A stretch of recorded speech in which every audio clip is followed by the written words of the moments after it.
Shalom saudaraku di dalam nama Tuhan Yesus Kristus, sahabat terbaik di dalam kasih Yesus. Bertemu lagi dengan saya Pendeta Novel Saragi.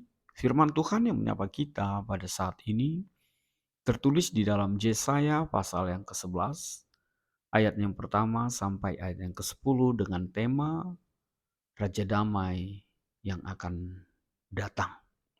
Namun sebaiknya kita bersatu dulu di dalam doa. Kita berdoa. Bapa di dalam sorga, terima kasih Tuhan buat hari yang indah yang kau berikan bagi kami. Terima kasih Tuhan buat rasa rindu ini. Rindu selalu dengar-dengaran akan firman-Mu. Maka berfirmanlah Engkau Tuhan, sebab kami siap untuk menerimanya. Amin. Shalom saudaraku di dalam kasih Tuhan Yesus Kristus, sahabat terbaikku di dalam kasih Tuhan. Seperti yang saya sebut tadi, bahwa firman Tuhan yang menyapa kita tertulis dalam Yesaya pasal yang ke-11, ayat yang pertama sampai ayatnya yang ke-10. Begini firman Tuhan, Raja Damai yang akan datang. Suatu tunas akan keluar dari tunggul Isai, dan taruk yang akan tumbuh dari pangkalnya akan berbuah. Roh Tuhan akan ada padanya, roh hikmat dan pengertian, roh nasihat dan keperkasaan, roh pengenalan dan takut akan Tuhan. Ya, kesenangannya ialah takut akan Tuhan. Ia tidak akan menghakimi dengan sekilas pandang saja atau menjatuhkan keputusan menurut kata orang. Tetapi ia akan menghakimi orang-orang lemah dengan keadilan dan akan menjatuhkan keputusan terhadap orang-orang yang tertindas di negeri dengan kejujuran. Ia akan menghajar bumi dengan perkataannya seperti dengan tongkat, dan dengan nafas mulutnya ia akan membunuh orang fasik. Ia tidak akan menyimpang dari kebenaran dan kesetiaan, seperti ikat pinggang tetap terikat pada pinggang. Serigala akan tinggal bersama domba, dan macan tutul akan berbaring di samping kambing. Anak lembu dan anak singa akan makan rumput bersama-sama, dan seorang anak kecil akan menggiringnya. Lembu dan beruang akan sama-sama makan rumput, dan anaknya akan sama-sama berbaring. Sedang singa akan makan jerami seperti lembu. Anak yang menyusu akan bermain-main dekat liang ular tedung, dan anak yang cari susu akan mengulurkan tangannya ke sarang ular beludak. Tidak ada yang akan berbuat jahat atau yang berlaku busuk di seluruh gunung yang kudus, sebab seluruh bumi penuh dengan pengenalan akan Tuhan, seperti air laut yang menutupi dasarnya. Maka pada waktu itu Taruk dari pangkal Isai akan berdiri sebagai panji-panji bagi bangsa-bangsa. Dia akan dicari oleh suku-suku bangsa, dan tempat kediamannya akan menjadi mulia. Demikian firman Tuhan. Shalom saudaraku di dalam nama Tuhan Yesus Kristus. Sepertinya tidak berasa ya, kita telah tiba kepada minggu Advent yang pertama, di mana kita berada di dalam situasi keberadaan menantikan kelahiran Tuhan Yesus, dan di sisi lain kita menunggu kedatangan Yesus yang kedua kali menjadi hakim, menjadi raja, menjadi jembatan penghubung antara kita manusia dengan Allah Bapa di sorga. Dan itu menjadi kekuatan kita juga ketika kita dihadirkan dengan tema Raja Damai yang akan datang. Hal menjadi sesuatu yang sangat menarik. Kenapa ketika firman Tuhan mengatakan Raja Damai yang akan datang? Bukankah setiap kita ingin kedamaian?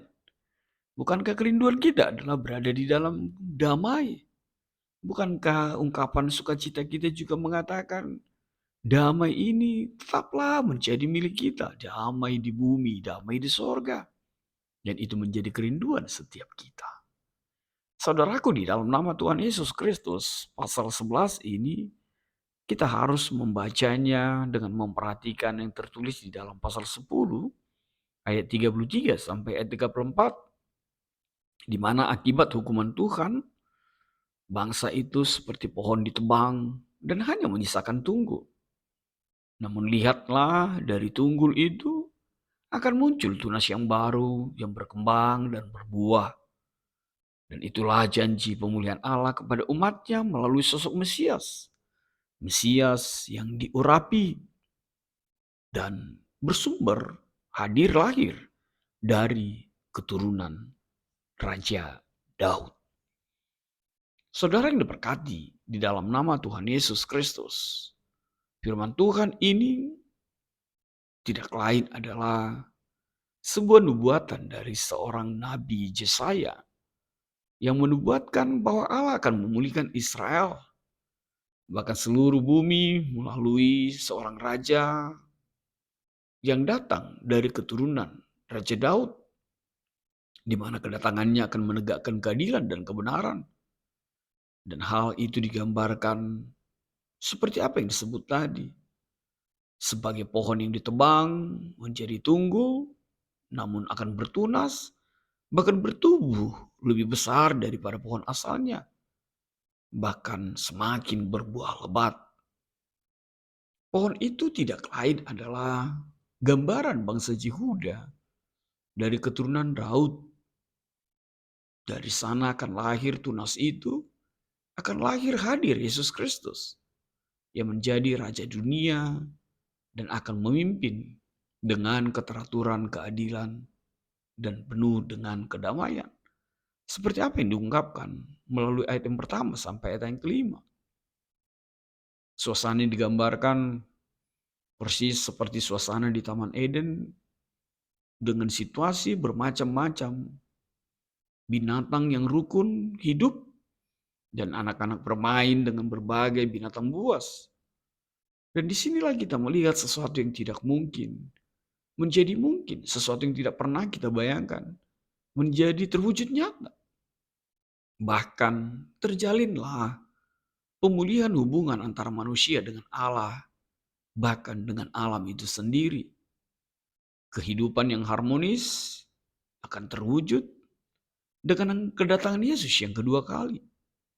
Dan kerajaan Tuhan Yesus itu akan mengumpulkan, akan menghimpun sisa-sisa Israel untuk diselamatkan dan mendamaikan relasi antar manusia yang digambarkan dengan dipulihkannya hubungan Israel dengan Yehuda. Saudaraku, di dalam nama Tuhan Yesus Kristus, sahabat terbaikku dalam kasih Yesus. Bukankah kedamaian itu menjadi kebahagiaan yang luar biasa dalam kehidupan kita? Dan kita pasti merasakan begitu bahagianya ketika kita merasakan kedamaian itu. Kita merasa nyaman, aman, tentram, dan hidup damai. Bahkan tidak ada lagi kejahatan, tidak ada lagi penderitaan, tidak ada lagi sakit penyakit.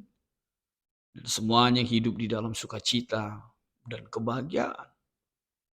Dan semuanya itu akan hadir dan dihadirkan oleh Yesus Kristus melalui proses penebusan dosa yang dilakukannya di kayu salib itu. Saudara-saudara yang diberkati dalam nama Tuhan Yesus Kristus. Sederhananya perikop ini memberi Israel janji bahwa Allah akan memulihkan Israel. Bahkan seluruh bumi dipulihkan melalui seorang raja dari keturunan Daud. Saudara-saudara yang berkati di dalam nama Tuhan Yesus Kristus. Kita percaya bahwa Yesuslah penggenapan nubuatan Nabi Yesaya ini.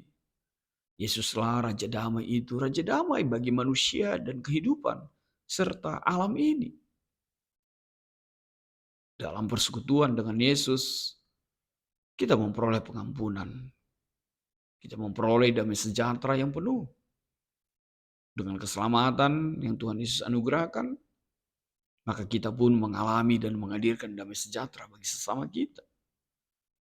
Bukankah kita diajarkan untuk hidup dalam kehendak Allah? Apapun risikonya, sebagaimana Yesus melakukan tugasnya dalam kebenaran dan kesetiaan. Tuhan Yesus tidak pernah mundur dalam apa yang merupakan perintah dan ketetapan Allah di tengah-tengah kehidupan pelayanannya. Ini menjadi kuat kita bahwa benarlah Yesuslah sang juru selamat itu menyelamatkan, bahkan memberikan kedamaian hadir di tengah-tengah kehidupan kita. Benar kalau kita berefleksi, kalau kita melihat suasana ini, bahkan kalau kita melihat kenyataan yang terjadi pada saat ini. Sudah zaman seperti ini masih juga ada peperangan, masih juga ada pribadi yang tidak suka kedamaian. Ada juga pribadi bahkan bersukacita, beria-ria untuk ketidakdamaian yang terjadi di tengah-tengah kehidupannya. Bahkan mungkin kita menjadi manusia yang mustahil merasakan atau menghadirkan atau bermimpi bahkan tidak mau akan kedamaian itu. Satu hal yang pasti memang mustahillah manusia yang hidup dalam kebencian, yang hidup dalam kepahitan berdamai. Kalau kita tidak hidup di dalam takut akan Allah, tidak dimungkinkan kita akan menyukai dan menghadirkan kedamaian itu di dalam kehidupan kita. Kalau kita tidak takut kepada Tuhan, kalau kita tidak taat, kalau kita tidak setia kepada Tuhan, maka dipastikan kedamaian itu hanyalah mimpi. Kedamaian itu hanyalah fata morgana. Tapi firman Tuhan pada saat ini menghadirkan sosok Yesus sebagai juru selamat yang membawa kedamaian itu. Menghadirkan damai sejahtera di tengah-tengah kehidupan kita. Ketika umat manusia ini hanya mampu untuk mengatakan shalom, damai, sejahtera, sukacita bagimu. Tapi kadang lupa bahwa kitalah yang seharusnya menghadirkan dan menjadikan kedamaian itu, sukacita itu terjadi di tengah-tengah kehidupan kita. Saudaraku di dalam nama Tuhan Yesus Kristus. Kristus Tuhan adalah damai sejahtera kita. Dia datang untuk mengoyak, untuk menghancurkan setiap perselisihan, setiap permusuhan, dan menegakkan sebuah persahabatan yang abadi antara pengikutnya dengan Allah Bapa, terutama antara orang-orang Yahudi dan orang-orang bukan Yahudi. Saudara-saudara, di dalam nama Tuhan Yesus Kristus digambarkan bahwa serigala dan anak domba akan diam bersama-sama.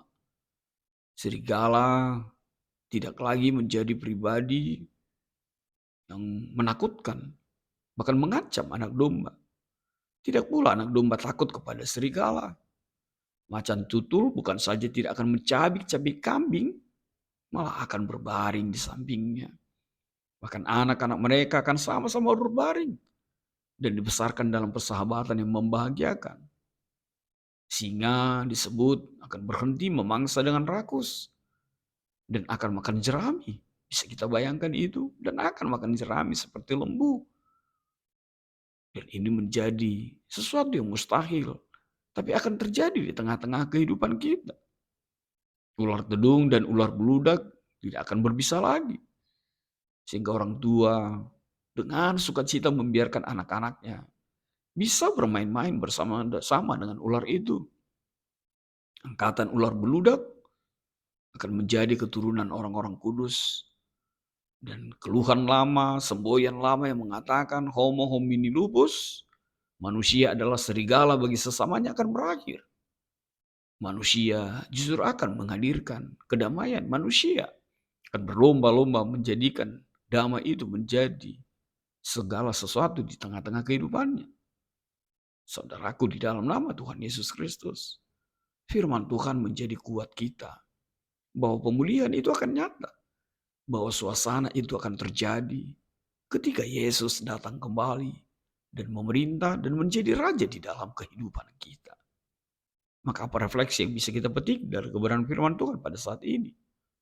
Yang pertama, dari Tunggul Isai, dari Taruk pun Tuhan mungkinkan menghadirkan kekuatan itu, bahkan kekuatan pendamaian.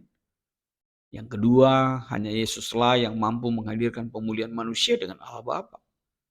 Maka nantikan, terimalah Yesus, agar engkau, agar kita didamaikan di dalam nama Allah Bapa. Yang ketiga, pribadi yang didamaikan, jadilah pribadi yang membawa dan menghadirkan damai itu sendiri. Jangan tunggu sampai Tuhan Yesus datang. Ketika hal itu tergantung daripadamu, Hadirkanlah, ciptakanlah kedamaian itu. Sebab apa yang mustahil bagi manusia, itu mungkin bagi Tuhan. Yang terakhir, teruslah berpengharapan kepada Allah. Dan imani bahwa di tengah konflik, selalu roh damai sejahtera Allah menjadi jaminan untuk kita dapat saling mengasihi dan berdamai sejahtera. Karena kita mau dan ingin dan mewujudkan kedamaian dan kebenaran serta kesetiaan itu terjadi di tengah-tengah kehidupan kita. Terakhir sekali, seperti ungkapan lagu itu, jangan biarkan damai ini pergi. Amin. Kita bersatu dalam doa. Terima kasih Tuhan buat kebenaran firman-Mu, dan biarlah firman-Mu menjadi kuat kami di dalam menantikan Engkau. Sebab kami teramat percaya bahwa kehadiran Tuhan menjadi kuat kami. Bahkan kehidupan kami dipulihkan, sehingga kami dilayakkan untuk sorga yang Tuhan janjikan di dalam hidup ini. Dalam kasih-Mu Tuhan Yesus kami berdoa dan ucap syukur. Amin.